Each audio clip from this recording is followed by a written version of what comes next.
Donc, exercice 1.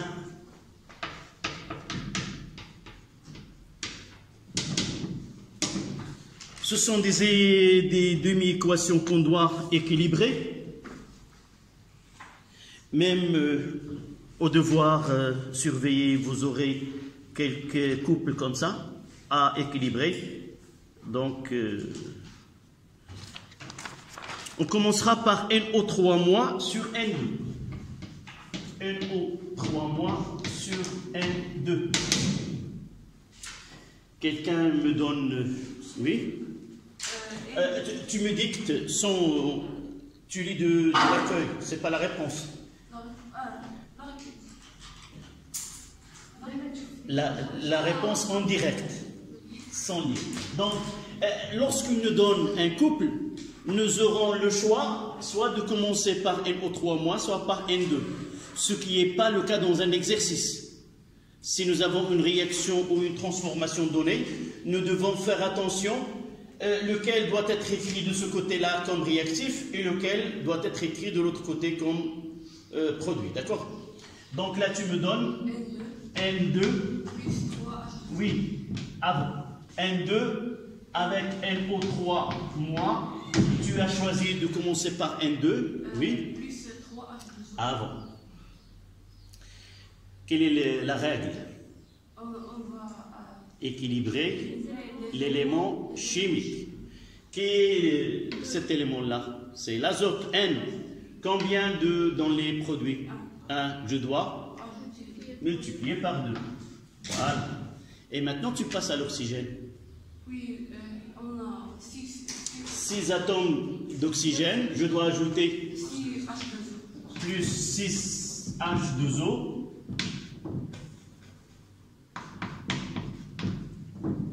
Après, alors, de l'autre côté, on va ajouter 6H+. 6H+. On suppose qu'on travaille dans un milieu acide. C'est pas 6. Non, ici c'est 3. Ah. Je dois mettre ici 3 H2O. D'accord? 6H+. Et les charges de ce côté-là. Oui. Ah oui, 6. Là, c'est 6 H2O. C'est 12 H. 6 atomes d'oxygène. Donc 6, et là, c'est 12. 12 H+. Maintenant, les charges. Dans le côté des réactifs, on n'a pas de... Ni excès, ni manque. Le côté des produits. Il y a un seul excès. Non, deux excès. Oui. Et 12 manques. Le résultat. C'était 10 manque de 10 électrons. Et je dois ajouter 10 électrons. Voilà. Deuxième, c'est N2. Je vais écrire le N2 sur NH4+. Oui. dans les demi-équations, on doit faire 2 flèches. Oui, c'est une convention qu'on doit respecter. Mais dans une réaction, dans les réactions que nous traitons dans cette leçon, on mettra un seul flèche. Parce que la plupart des réactions que nous traitons d'oxyde de réduction sont des réactions qui se font dans un seul sens. On considère qu'ils se font dans un seul sens. En attendant la leçon qui nous dit comment connaître une réaction qui se fait en un seul sens ou en deux sens. Mademoiselle, pour la deuxième, N2 NH4+. On va équilibrer les éléments chimiques. Oui. Ça sera 2NH4. Voilà, 2NH4+. Juste après, On va dans l'autre sens. de le côté des réactifs, ajouter combien? 8. Non, 4. 4 ou 8? Oui, là, H4, on a H2. D'abord, on fait le combien j'ai d'atomes ou d'espèces H. Combien? Dans l'ion ammonium, il y a 4 Et fois 2, ça donne 8. D'accord? Donc 8H+. Donc il nous reste uniquement dernière étape. donc, dans le premier sens, c'est un manque de 8 Manque de 8. et manque de 2. De 2. Donc j'ajoute où il y a le plus grand manque pour égaliser le plus petit manque. Combien je dois ajouter? 6. Plus 6 électrons. D'accord? Le 2, il doit être ici prêt pour être vu. D'accord? Voilà. Deuxième couple. On passe au troisième couple. C'est NO3- sur NH4+. NO3- sur NH4+.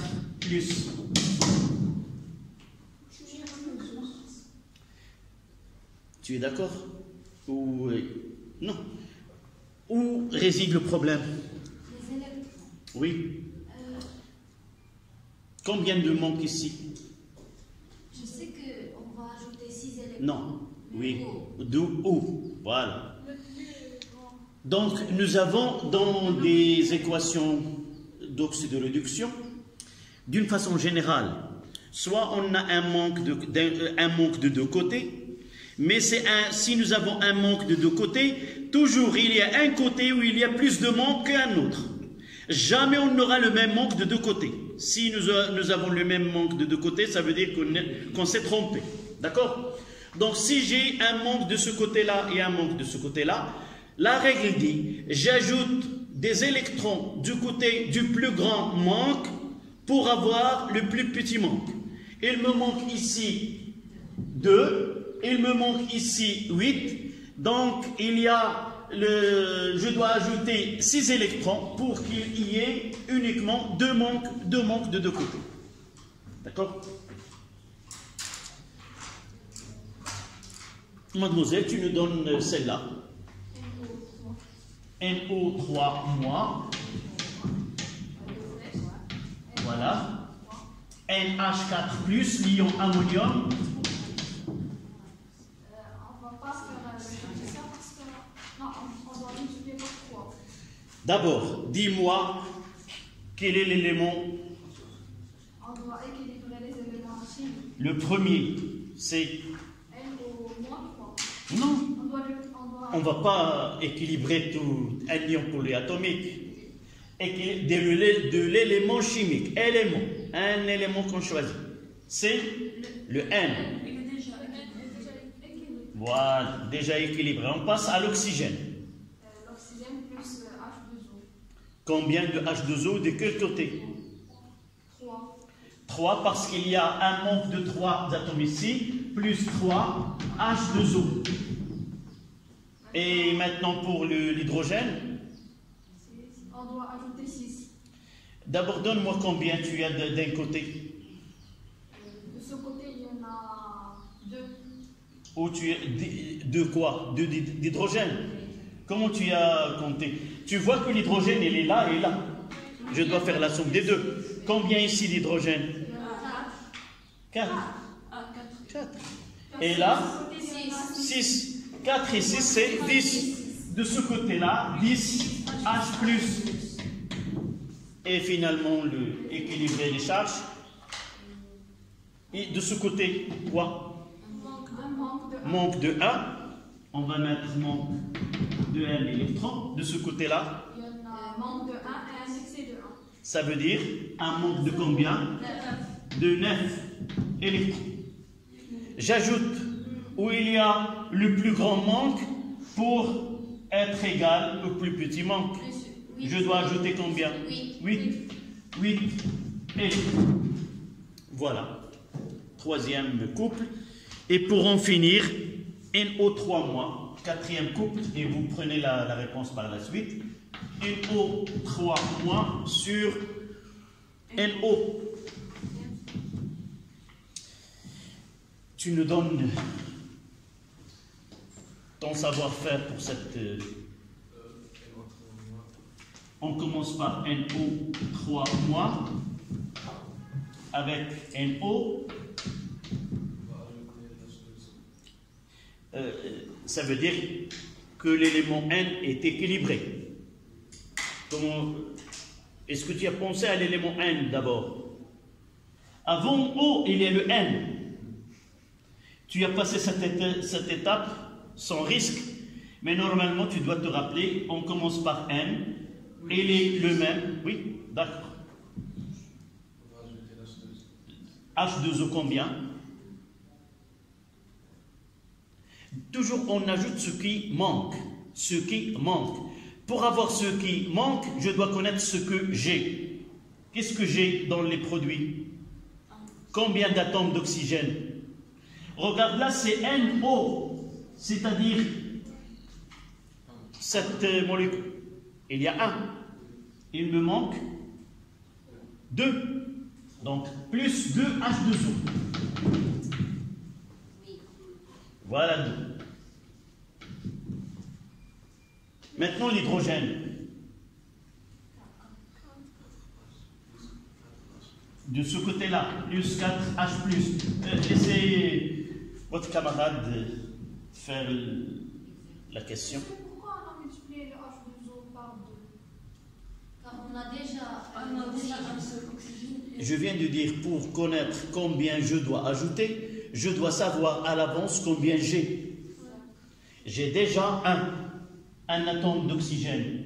J'ai là ici 3. Donc il ne me manque que 2. J'ajoute autant de molécules que d'atomes d'oxygène manquants. D'accord? Dernière étape maintenant. Le bilan de charge pour les réactifs, c'est quoi? On va utiliser manque, excès. Là, c'est quoi? Un excès.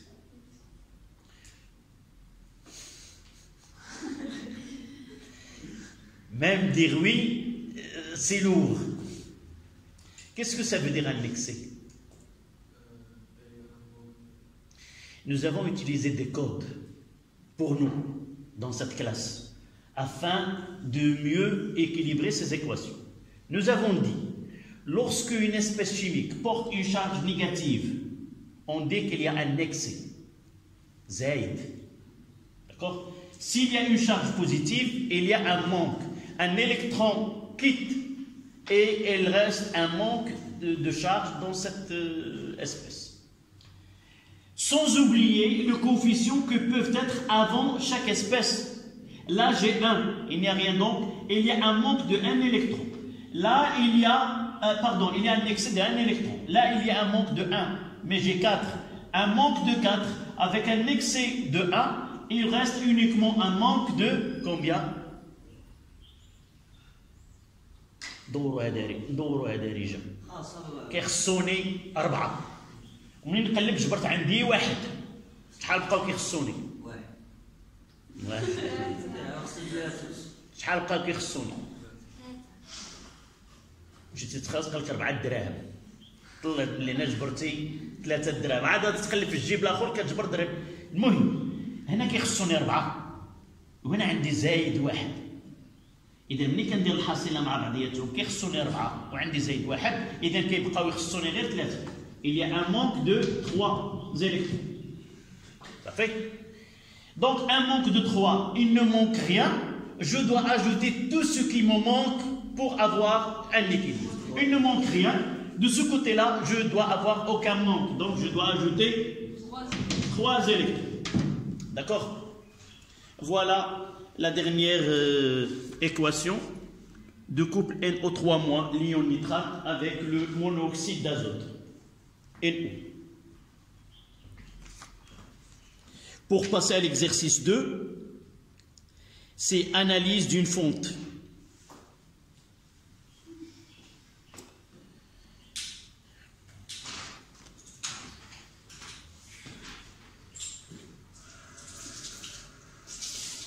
Les exercices qu'on traite dans cette partie-là nécessitent une bonne lecture et faire un petit schéma afin de faciliter la compréhension de l'exercice. D'accord? Donc j'effacerai l'exercice 1 et on passe à l'exercice 2. Essayez de lire et de me dire quel est l'objectif de cet exercice. Et tente à arriver à quel résultat? La dernière. Voilà, la dernière est encore là. La dernière équation. Bien, ça y est. Donc tu la notes. Monsieur, Oui. c'est quoi la fente? La fente. Tu lis La fente est un alliage comportant essentiellement du fer et du carbone. الصلب بالعربية.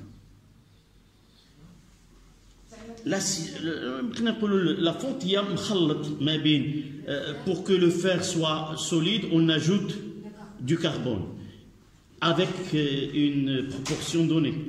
D'accord? C'est un alliage. On le prépare à partir du métal fer et du carbone avec un pourcentage donné. Ce que je demande, c'est de connaître l'objectif de cet exercice. Et tend à quoi? Toujours ayez le réflexe ou l'habitude de lire l'exercice attentivement et de dresser, de faire une carte mentale, si vous voulez, de l'exercice, afin de faciliter la compréhension des questions et les répondre. Donc, je les lis avant vous, vous l'avez devant vous juste maintenant, mais l'objectif de cette, il est donné dans les premières phrases. Nous voulons connaître quoi? Une fente, de quoi elle est constituée? Quel est le pourcentage d'un constituant de cette fente? D'accord? Donc une fente est un alliage comportant essentiellement du fer et du carbone. Afin de connaître la teneur en fer, je veux connaître combien le pourcentage massique de fer dans cette fente. D'accord? On réalise les opérations suivantes. On prélève 10 grammes de la fonte. Par exemple, je prends 10 grammes de cet alliage. On réalise les opérations suivantes. On le traite par une solution d'acide sulfurique en excès. On prélève 10 millilitres de cette solution après que la réaction soit terminée. Et on la dose par manganamétrie, c'est-à-dire on dose les ions Fe2+ contenus dans la solution par le permanganate de potassium en milieu acide. C'est ça? Ce que je viens de dire. La manganamétrie, c'est un procédé expérimental qui est un dosage. Ce dosage-là utilise le couple MnO4- sur Mn2+, comme réaction de dosage. Avec l'autre couple, dans ce cas-là, c'est Fe3+ sur Fe2+. Monsieur, on ajoute manganamétrie, je la faut voir le fer. Non. وهذه اللي قلت لك خص تكون واحد القصه نقرا القصه شنو باغي. D'accord? Je vais faire un petit schéma là devant vous. Et pour faire ce schéma, je dois lire et relire le texte afin, sans comprendre l'objectif de l'exercice, j'arrive pas à répondre aux questions. Oui. H2, SO4, 2H3+, on va voir par la suite. Donc, j'ai une fente, j'ai pris là. J'ai pris des grammes.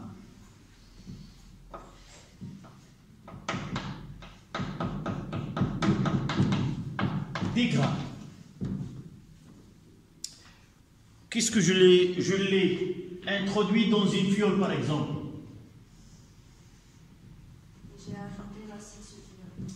Là, 1 litre, j'ai mis cette fonte-là, j'ai mis de l'acide sulfurique en excès, de H3O+, plus SO4, 2 mois.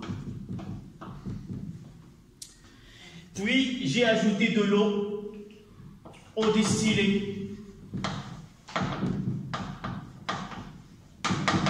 à compléter jusqu'à 100.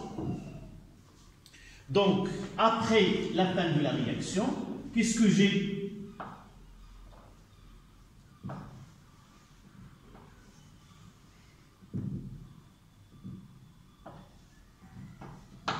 J'ai quoi là? 1 litre d'une solution qui contient des ions Fe2+. En réalité, plus SO4 de moins. C'est une solution de sulfate de fer. Et évidemment, là, ce qu'on appelle des impuretés.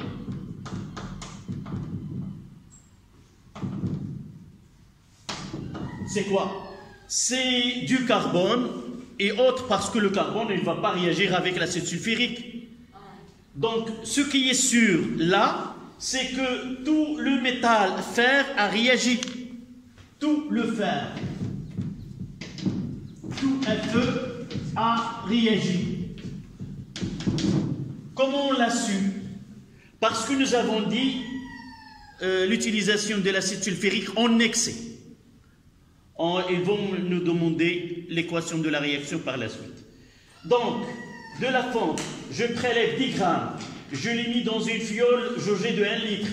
J'ai ajouté de l'acide sulfurique en excès, donc tout le fer dans la fonte a réagi.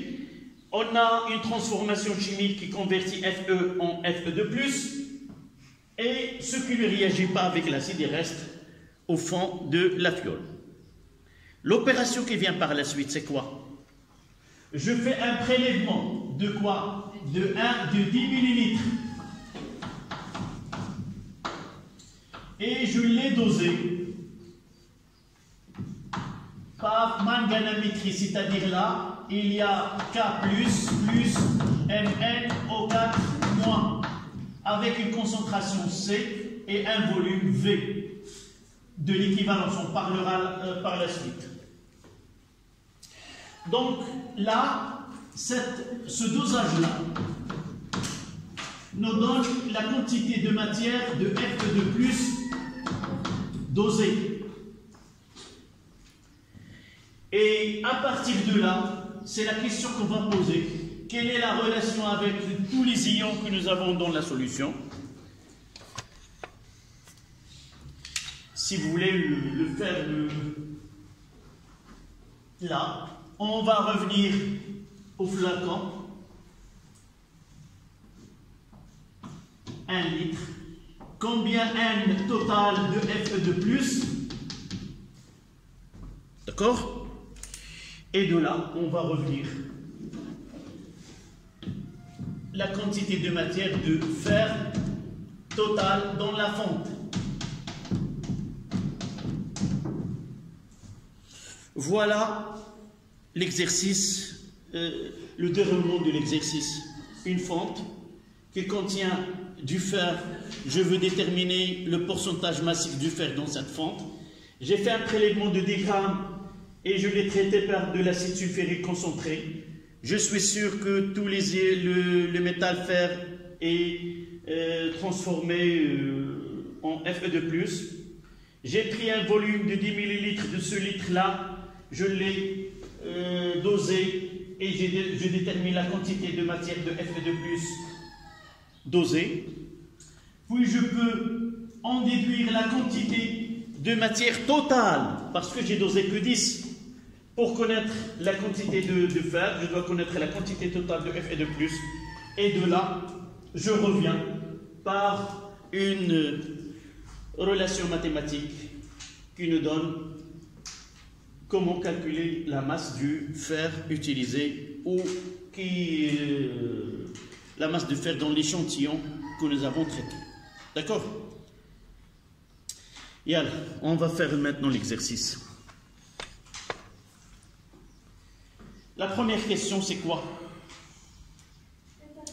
Je vais ajouter là, ce volume-là à l'équivalence, c'est combien?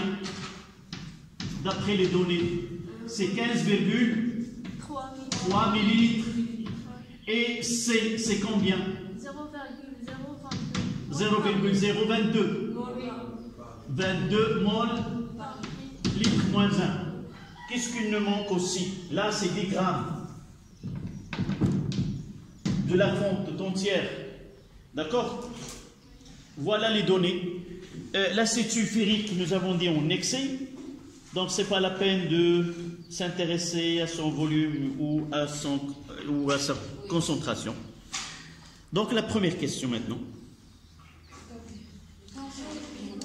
Établir l'équation bilan de la réaction de fer avec la solution d'acide sulfurique. Oui, prenez le schéma. Essayez de le faire chaque fois que vous avez un exercice qui est un peu complexe, qui a des étapes différentes. Sur la feuille de brouillon, vous le faites et chaque question, vous revenez à ce schéma-là au lieu de revenir au texte de l'exercice.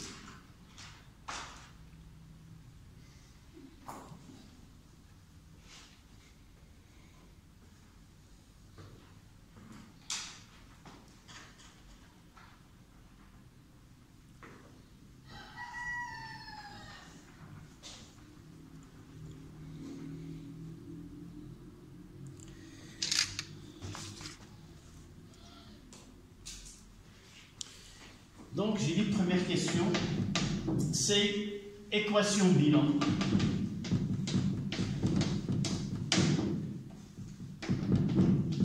De la réaction entre le fer et l'acide sulfurique.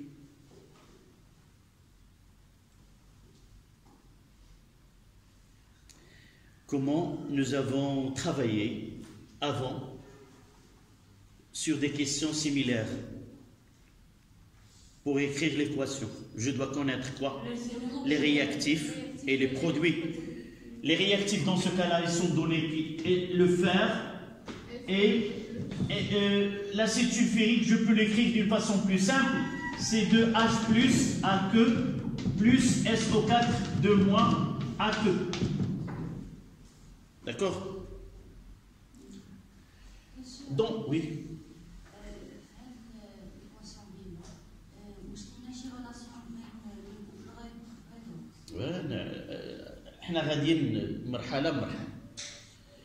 Une fois qu'il me demande une équation bilan, je dois passer par les équations électroniques ou les demi-équations. Pour aboutir aux demi-équations, je dois connaître les réactifs et les produits.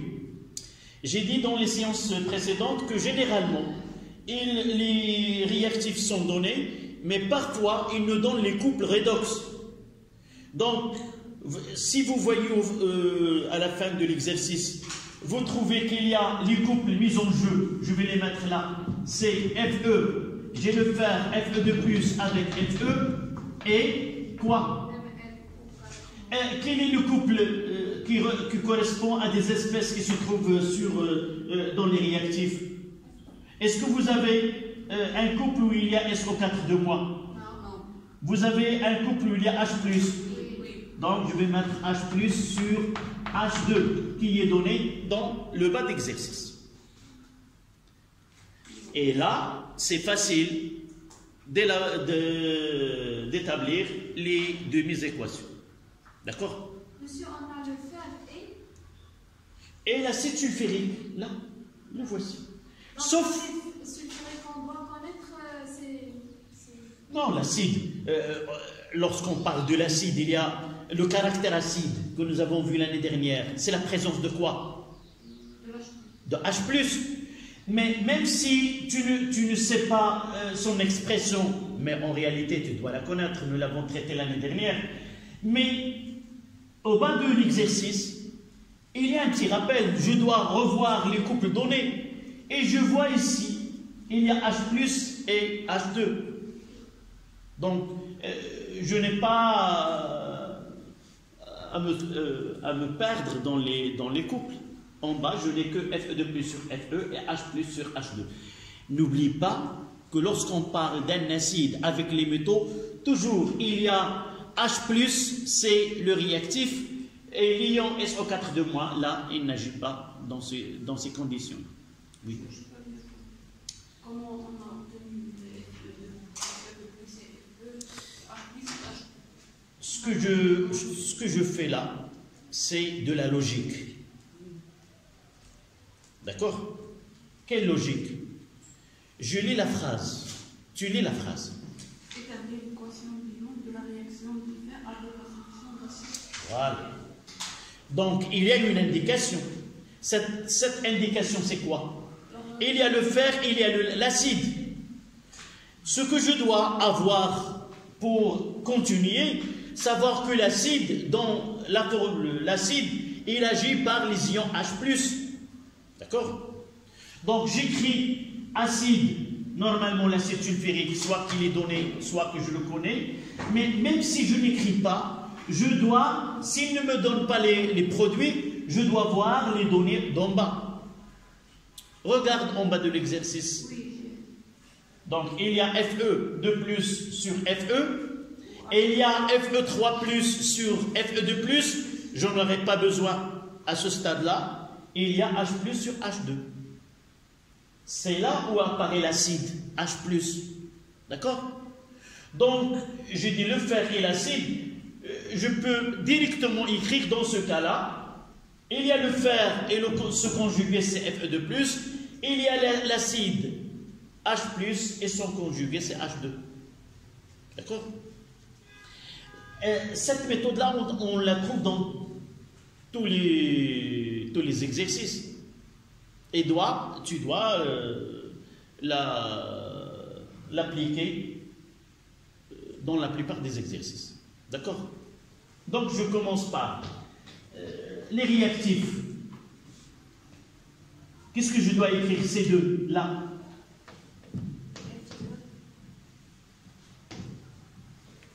Tu continues, toi, que tu as posé la question, oui? Fe, je crie. Même si j'ai Fe2+ sur Fe, le réactif dans l'exercice, c'est Fe. Et le conjugué, c'est Fe2+. Équilibré. Ajouter combien d'électrons de côté? 2 électrons de côté produit.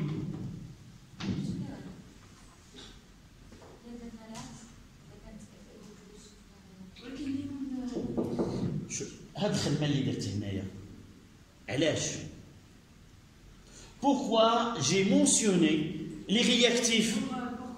Pour ne pas se tromper ici. Donc toujours là c'est les réactifs, de l'autre côté c'est les produits. Pour ne pas se tromper, je fais appel aux réactifs, donc Fe c'est un réactif et l'acide sulfurique est un réactif. Et j'ajouterai pour connaître le conjugué de chaque espèce en lisant les données sur le couple. Et là je mettrai H+, AQ, et là c'est H2. L'élément chimique c'est 2 électrons plus 2 H+, ça donne H2. Voilà les demi-équations. L'équation globale, ça sera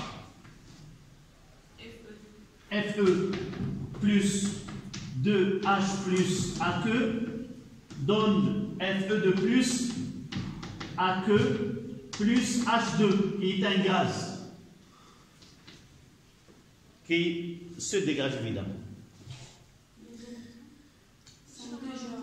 Non, dans l'équation globale, jamais il apparaîtra le nombre des électrons de part et d'autre. D'ailleurs, pour écrire cette équation, nous devons respecter la phrase que nous utilisons toujours au cours d'une réaction d'oxydoréduction. Le nombre d'électrons gagnés doit être égal au nombre d'électrons perdus. Voilà. Voici la première question.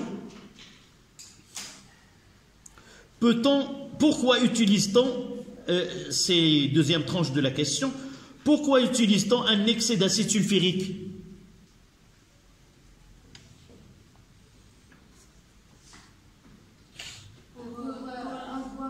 Pour avoir une réaction avec le fer. Oui, nous pouvons avoir une réaction avec le fer sans qu'il soit en excès.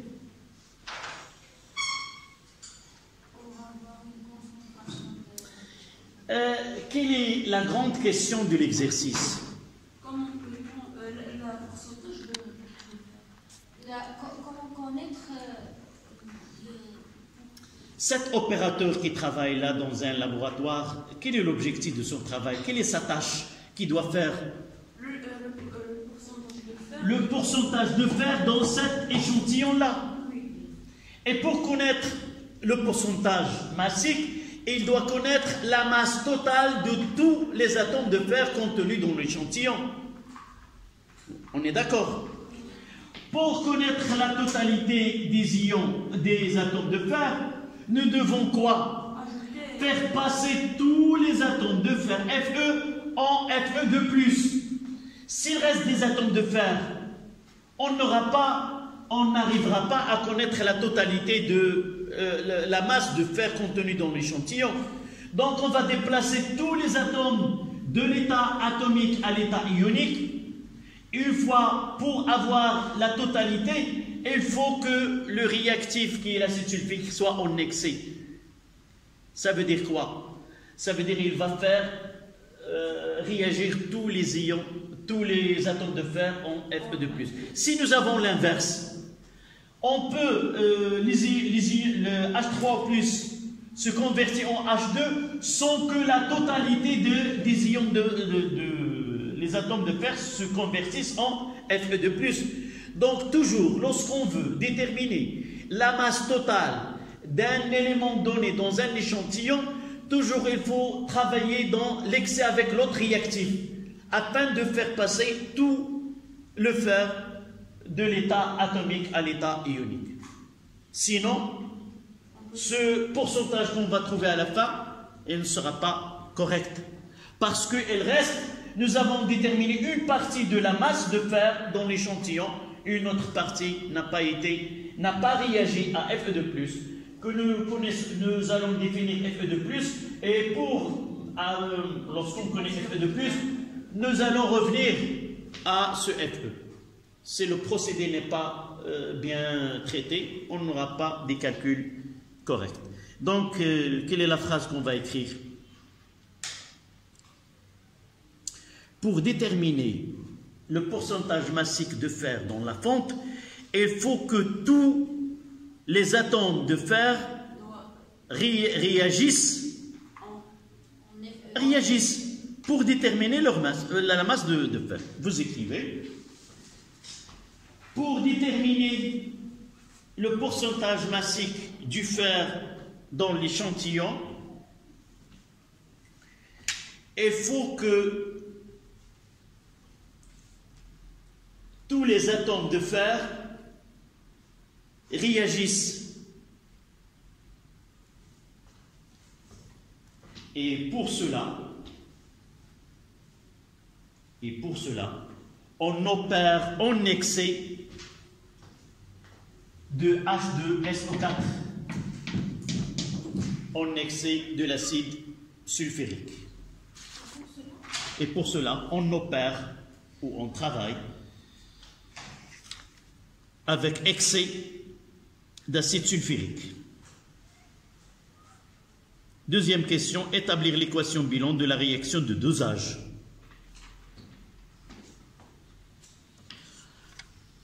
Là, c'est le dosage.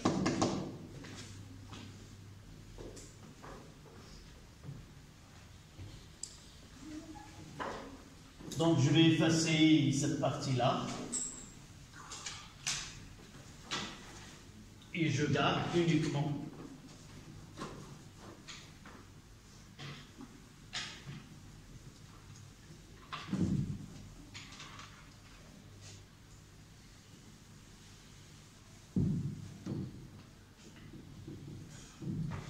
allez, dites-moi ce que je dois faire.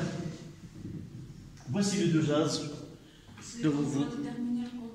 Quels sont les couples? Je vais descendre vers le bas de l'exercice. Et je vais mettre quoi? Les couples redox mis en jeu. Deuxième question. Couple redox mis en jeu.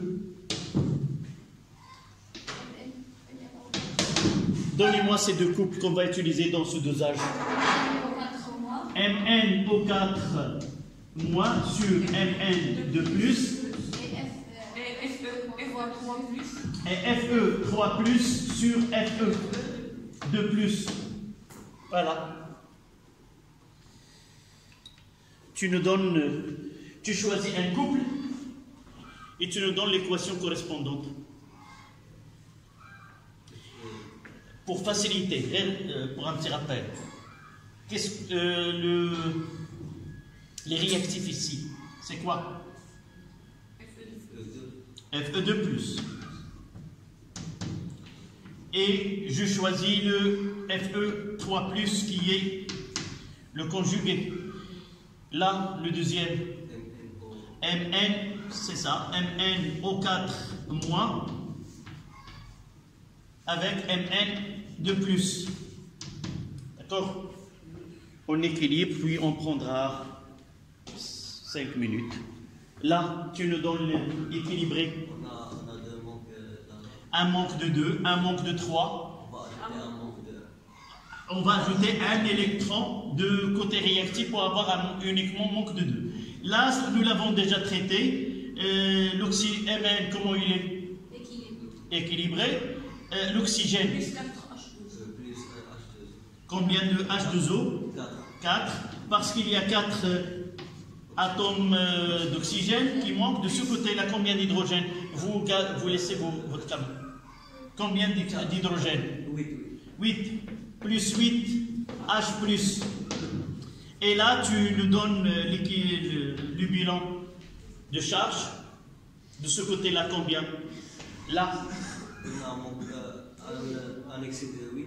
Un excès ou un manque? Il y en a plus. Un manque. Un manque de 8. Un excès de 1. Ça veut dire le total, c'est quoi? Un manque de combien? De 7 électrons.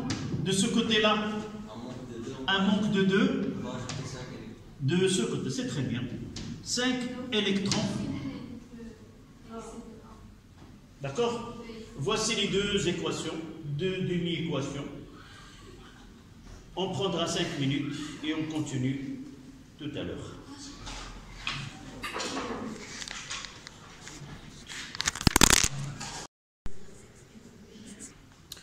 On reprend. Donc les demi-équations, Fe2 plus donne Fe3 plus un électron, et 8H plus Mn au 4 moins plus 5 électrons nous donne Mn2 plus 8H2O. L'équation globale de dosage, c'est d'abord nous devons avoir le même nombre d'électrons échangés, soit le même. Donc nous devons multiplier la première par 5 et la deuxième par 1 et obtenir Mn au 4 moins Mn au 4 moins plus 5 Fe2 plus 8H plus et ça donne Mn2 plus Fe5 Fe3 plus 4H2O. Voici l'équation de dosage d'ion Fe2 par Mn au 4 mois.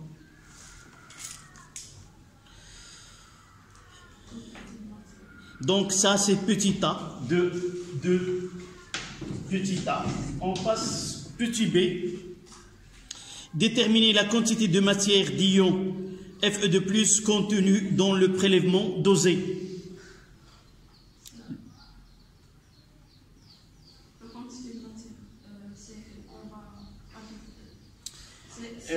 Nous devons partir de là, de l'équation de dosage, soit qu'en dressant le tableau descriptif, soit qu'on utilise d'une façon directe l'équation.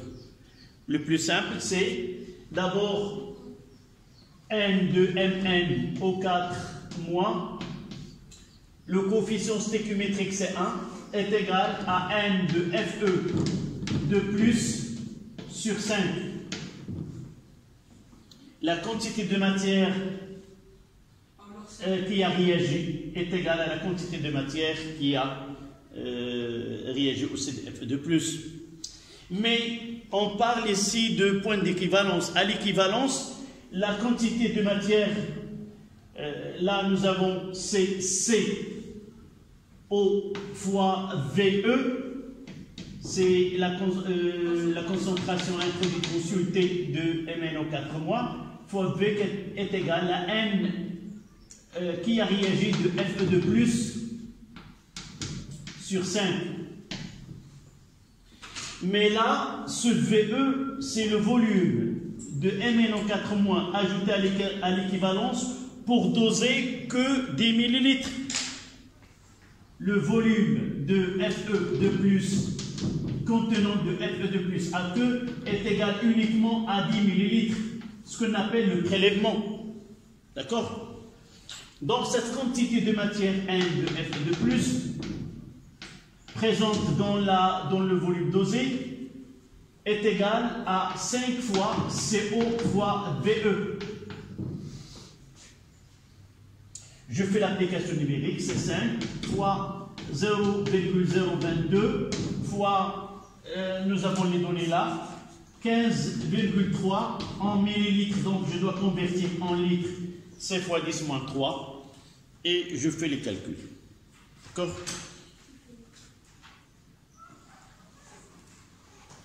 Lorsque j'ai un dosage, je peux simplifier les calculs sans passer par le tableau. Je prends les deux réactifs, MnO4- et Fe de plus, et j'utilise cette relation. C'est 1,68 fois 10 à la puissance moins 1,68 fois 10 à la puissance moins 3. fois 10 moins 3 mol. Voici N de Fe de plus. C'est la quantité de matière des ions Fe de plus qui ont été dosés dans le prélèvement de 10 ml de la solution mère qui est dans ce flacon-là que nous avons schématisé, où on a fait réagir 10 grammes de la fonte. D'accord? Petit c, c'est là où les choses commencent à devenir un peu difficiles. En déduire la quantité de matière de fer contenue dans l'échantillon de fonte.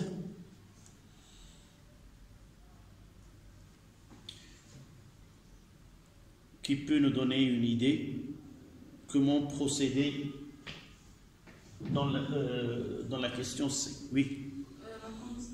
Là, c'est une question qui est composée, qui nécessite de réfléchir, de choisir si vous voulez, une stratégie de calcul. On peut dire que la quantité de matière de fonte, c'est la quantité de matière de FnO4 plus, moins, plus F. La première des choses, je dois lier cette quantité de matière. Comment peut-on de là revenir à la quantité de matière de fer? Mais avant d'arriver à cela, cette quantité de matière-là elle vient d'un échantillon de la réaction de l'échantillon de la fonte avec de l'acide sulfurique. Donc la première des choses, c'est connaître quoi? Connaître, premièrement, connaître la quantité de matière totale de Fe de plus.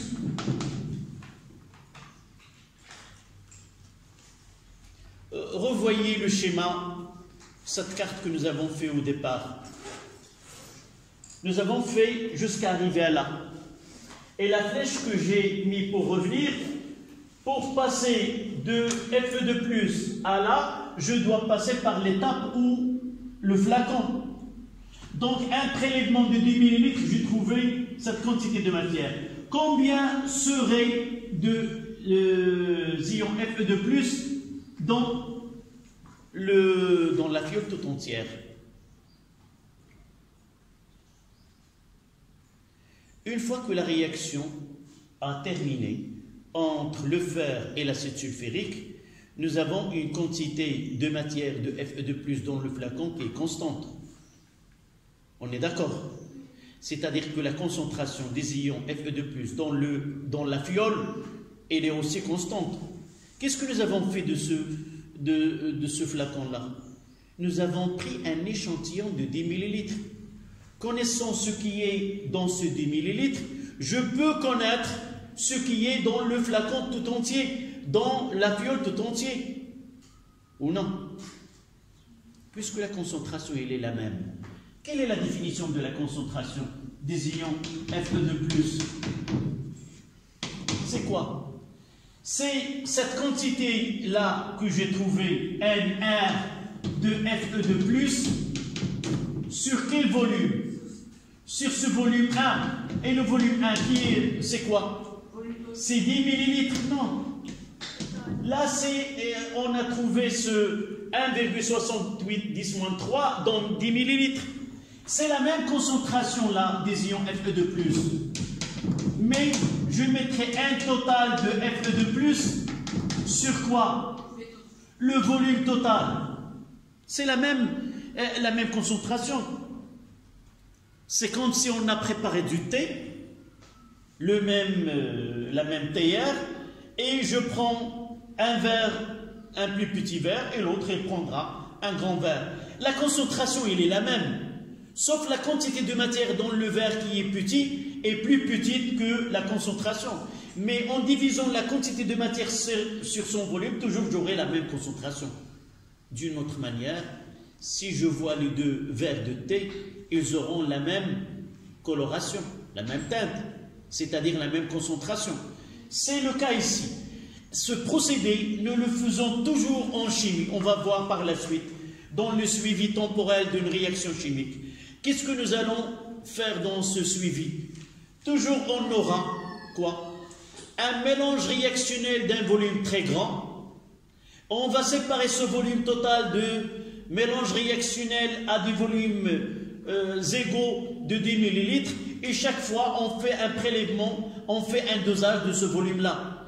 Mais une fois que je détermine la quantité de matière relativement à ce volume-là, je peux en déduire ce que j'ai dans le volume tout entier. Donc la concentration, il est la même, c'est-à-dire ce NR de Fe2+ sur V1, elle est égale à N total de Fe2+ sur le volume total. Je ne vais pas faire le dosage de toute la fiole. J'ai pris un échantillon. Connaissant un échantillon, par exemple, lorsqu'on fait le dosage de la glycémie, est-ce qu'on fait le dosage sur tout le 5 litres de sang que nous avons? On prend un échantillon, en supposant que cette glycémie dans le sang, il est uniforme, c'est-à-dire la même concentration. Chaque fois que je fais un dosage, il me donne, vous avez 0,9 grammes par litre, mais on n'a pas dosé 1 litre, on a dosé un petit volume. D'accord? C'est de la même façon ici. Donc, pour en déduire ce N total là, de Fe2+ est égal à combien? C'est V total sur V1 fois la quantité de matière qui est N de Fe2+ que nous avons dosé. N'oublions pas les unités ici. Le volume total, c'était combien? 1 litre. C'était 1000 millilitres sur le volume dosé, c'est 10 fois la quantité de matière qui est 1,68 10 à la puissance moins 3. Et ça donne combien? C'est 0,168.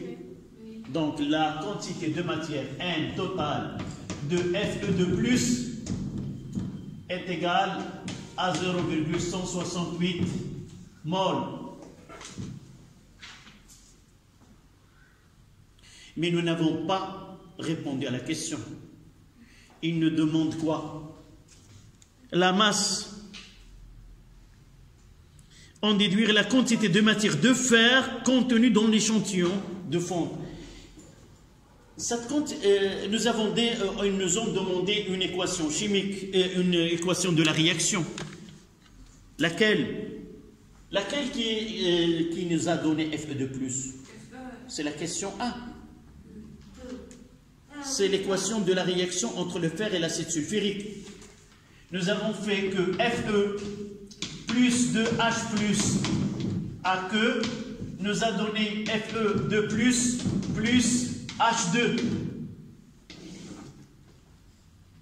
Donc là, on est parti de Fe, de un volume, je fais un petit résumé. Nous avons dosé un volume V1 pour connaître la quantité de matière de Fe2+. Puis on est revenu au volume total pour connaître la totalité des ions Fe2+. Et ces ions, connaissant la quantité de matière de tous les ions Fe2+, on peut revenir pour connaître la quantité de matière des ions la quantité de matière des atomes du fer dans l'échantillon. Et c'est là où je fais N de Fe total est égal à N de Fe2+ total. Évidemment, sur 1, c'est le même coefficient stéchiométrique. Donc, je peux dire que la quantité de matière de fer, cette fois-ci, ils n'ont pas de Fe2+, c'est 0,168 mol. Donc, dans l'échantillon, d'après ce procédé, nous avons 0,168 mol de fer dans l'échantillon. Ça, c'est la question C. La question C, nous l'avons ici. La question C. Là, c'est la quantité, c'était B. B, c'est quoi? Déterminer la quantité de matière Fe2+ contenue dans le prélèvement dosé. Ici, on sait, là. Là, il commence C.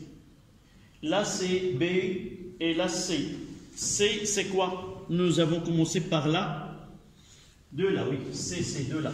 Tout ce travail-là, pour arriver à la question suivante. Pour déterminer la quantité de matière de fer, nous avons déterminé d'abord la quantité de matière totale des ions Fe2+, et après avoir déterminé la quantité de matière totale des ions Fe2+, nous avons relié Fe2+ à Fe pour arriver à cette quantité. Dernière question. Le pourcentage massique global des éléments. Quel est le pourcentage massique global des éléments autres que le fer dans la fonte?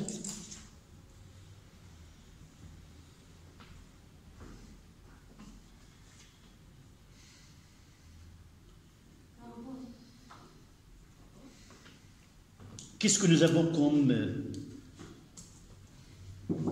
données là? Nous avons la quantité de matière de fer totale, oui. D'abord, nous avons devant nous un résultat qui est la quantité de matière de fer. On va l'exploiter. Qu'est-ce qui nous permettra cette quantité de matière de connaître? C'est la masse du fer. Vous voyez les données en bas de l'exercice. Il nous donne quoi? La masse molaire du fer. Donc nous pouvons déterminer, pour connaître autre que le fer, il suffit de connaître d'abord le pourcentage de fer. Une fois que je détermine le pourcentage de fer, je peux connaître le pourcentage massique des autres constituants autres que celui-ci. D'accord? Puisque nous avons devant nous la quantité de matière. Donc ça, c'est la question 3. Quelle est la phrase qu'on va écrire? Non, pour répondre à la question, pour déterminer le pourcentage des constituants autres que le fer, il suffit de calculer le pourcentage d'abord de fer. Donc, calculons d'abord le pourcentage de fer.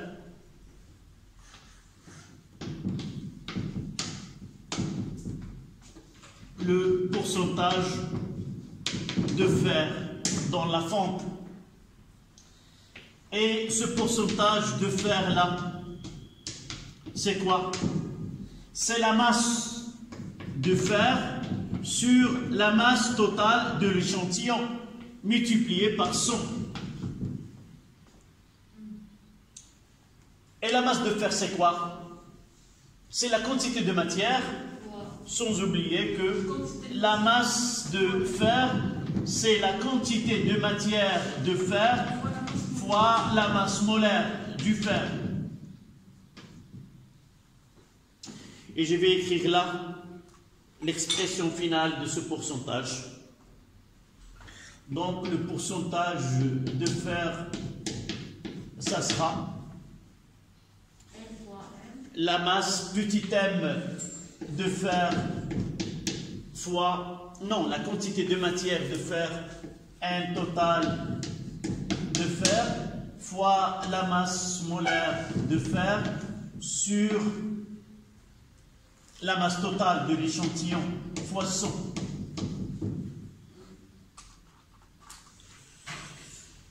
L'application numérique. Et ce pourcentage P, donc la quantité de matière, nous avons 0,168 fois combien? 55,8 la masse molaire. 55,8, le tout divisé par 10 fois 100.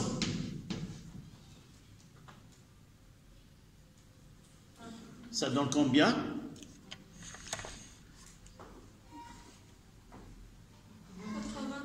93,74%. Cette phrase avec laquelle nous avons commencé, calculons d'abord, ça veut dire il reste un calcul. La réponse à cette phrase, calculons d'abord, qu'est-ce qu'on va écrire? Déduisons le pourcentage des éléments autres. Déduisons le pourcentage des constituants autres que le carbone. Pardon, autre que le fer. Ça donne combien? C'est la quantité de matière de F plus totale. C'est 0,0168. Non, 0,168. Voici le calcul ici. 0,168, d'accord? Tu as fait le calcul. Essaie de refaire.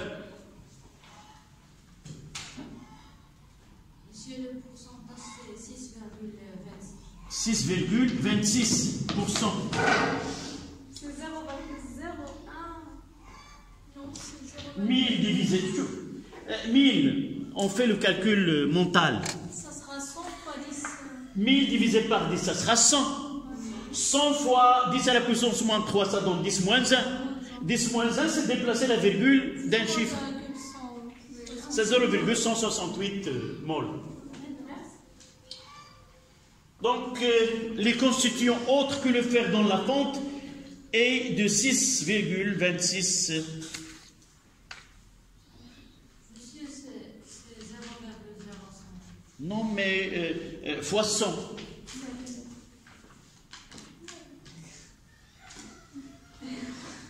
Tu fais 100, mais 100 moins 93,74.